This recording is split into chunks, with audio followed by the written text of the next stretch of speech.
Alright, welcome back to our channel. Ito muli sa RP Max Vlog. Sa mega love shoutout po sa ating lahat guys, mga kaibigan, mga kababayan, mga kapatid, mga kalingap. Isang mapagpalang araw po sa ating lahat. Good morning, good afternoon, good evening. As always, kung nasaan man po tayong sulok sa mundong ito. Okay? At nawa po ay nasa mabuti at ligtas po tayong kalagayan. Okay?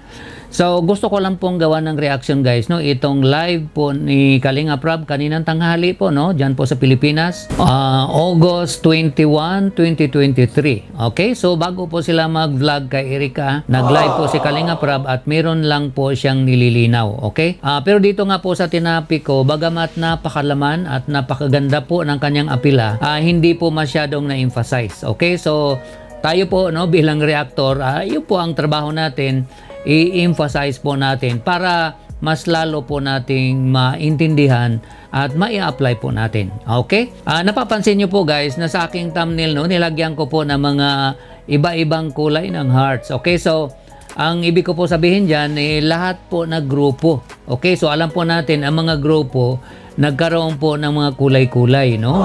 So, lahat na po na grupo yan. I hope lahat ng kulay ng hearts ay nailagay ko po dyan. Sa nilagay ko nga po dyan sa thumbnail guys, Kalinga Prab may apila sa mga diehard fans. Okay? Para po maiwasan ang pagkahati-hati ika nga, no? Yung pagkaroon po ng mga grupo-grupo. Bago po natin gawa ng reaction guys, ito, panoorin muna natin sandali, itong binanggit ni Kalinga Prab. Sana naman po, pasalamatan din natin yung mga mga behind the success of mga bawat sinusuportahan natin. Yung Rochelle po, ano yan, isa po yan sa tawag dyan? Isa po yan isa sa tagumpay po yun. Isa sa tagumpay ng Kalingap ang Rochelle, di ba? Ayun, so yun po yung apila ni Kalinga Prab guys, no? Para sa ating lahat na may mga sinusuportahan, ika nga, no? Na may mga iniidolo. Ika nga, para po yon sa atin na may mga ina-idolize, ika nga, na mga individual na talagang napusuan natin, nagustuhan natin, hinangaan natin, at minahal natin. Okay? Kaya nga po, nagiging diehard fans na po tayo o yung mga grupo-grupo, ika nga, no? Yung mga group of individual Kalingap supporters. Okay? So, maganda po yung paalala ni Kalinga Prab na alalahanin din po natin na behind the success, kung sino man po yung mga sinuportahan natin, kung sino po yung mga iniidolo natin, kaya po sila naging ganon, no? Kaya po sila naging sikat o nakilala sa mundo ng social media dahil din po sa ginawa po ng Team Kalingap, no? Unang-una po dito po sa channel ni Kalinga Prab. Kung hindi naman po sila kasi na i-vlog ni Kalinga Prab, hindi po sila makilala, hindi po sila sumikat ng ganon. Okay? And actually, bago po sila na i-vlog ni Kalinga Prab, na i-vlog na po yan ng mga scouter at nakita naman po natin hindi po sila nag-viral. Kaya lang naman po sila nag-viral kasi ang channel po talaga ni Kalinga Prab, yun po ang viral. So kahit sino po ang iba-vlog ni Kalinga Prab, sigurado po yan, sisikat po. Okay, so napakalaman, napakaganda ang kanyang apila para po sa pagkakaisa, ika nga.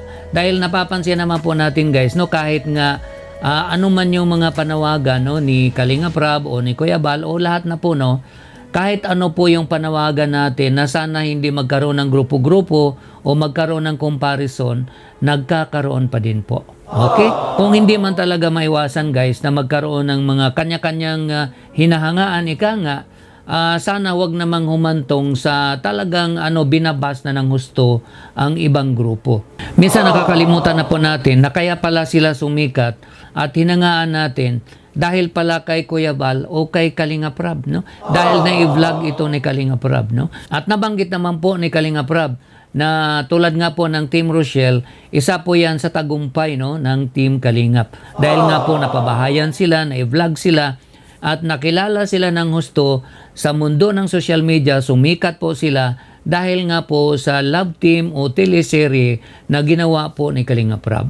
So, hindi lang po sa Team Rochelle, ito mayroong Idrika at alam po natin guys, marami na po ang humanga, no? Ang dami na po talagang nagsuporta sa kanila. Sana ganun din po ang mangyari. Huwag po sanang dumating sa punto na masyado na tayong nakafocus sa kanila at nakalimutan na natin o minsan inaaway na natin ang Team Kalingap, no? At masyado na tayong nag-idolize doon sa sinusuportahan natin. So napakalaman guys, no, ang apila ni Kalingap Rab. Okay? Na behind every success, kung sino man yung binablog nila, ay nangyari po yon dahil po sa kanila. Una-una po, dahil kay Kuya Val, and then kay Kalingap Rab. Kaya naman po sila nakilala at napabahayan at nasuportahan at sumikat pa. Ito pa guys, bakit ko po nilagay sa thumbnail na diehard fans? Dahil hindi po basta-bastang fans itong mga nagsuporta po sa mga iniidolo po nila.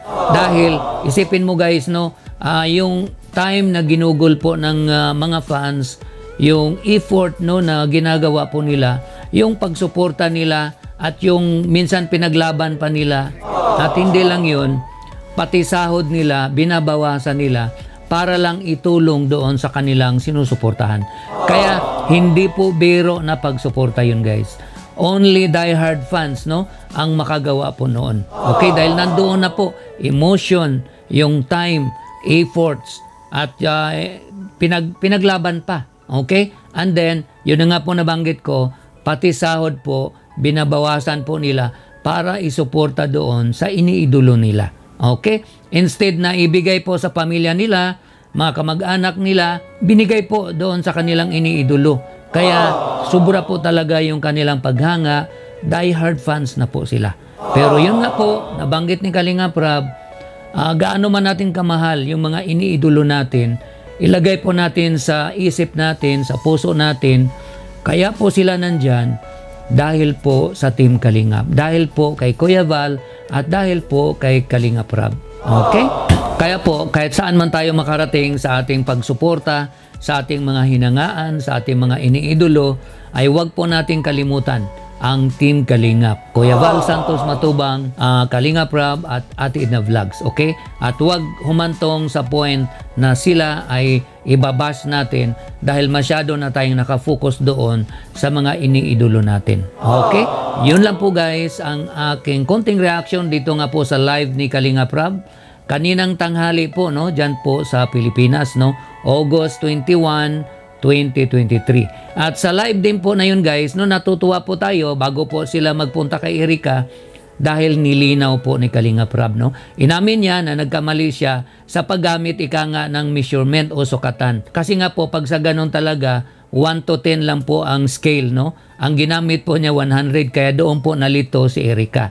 Pero maganda naman po ang binanggit ni Erika doon nga po sa vlog ni Kalingap Rab sa part 27 na hindi pa natin pwede gawa ng reaction. Pero alam ko po guys, marami po ang natuwa, marami ang sumaya dahil nga po sa part 27 na vlog ni Kalingap Rab dito nga po sa Idrika. Okay? Sa mga hindi pa nakapanood guys, panoorin natin ang part 27 at siguradong kikiligin tayo, kikiligin kayo at matutuwa kayo dahil malaman nyo kung ano ang tunay na score, no, ni Ido sa kanyang panliligaw kay Erika. So nandyan po sa part 27. Okay?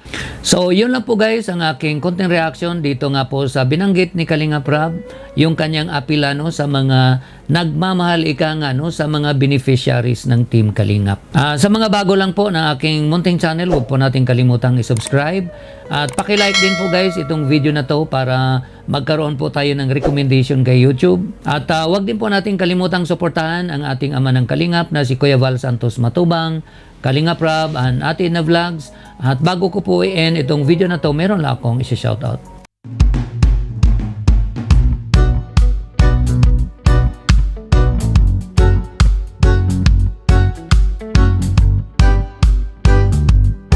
Muli, maraming salamat sa inyong lahat guys, sa inyong walang sawang pagsuporta, pagsubaybay, pag-comments, pag-likes at pag-shares at lalong-lalo na po sa hindi pag-skip ng ads ay maraming salamat.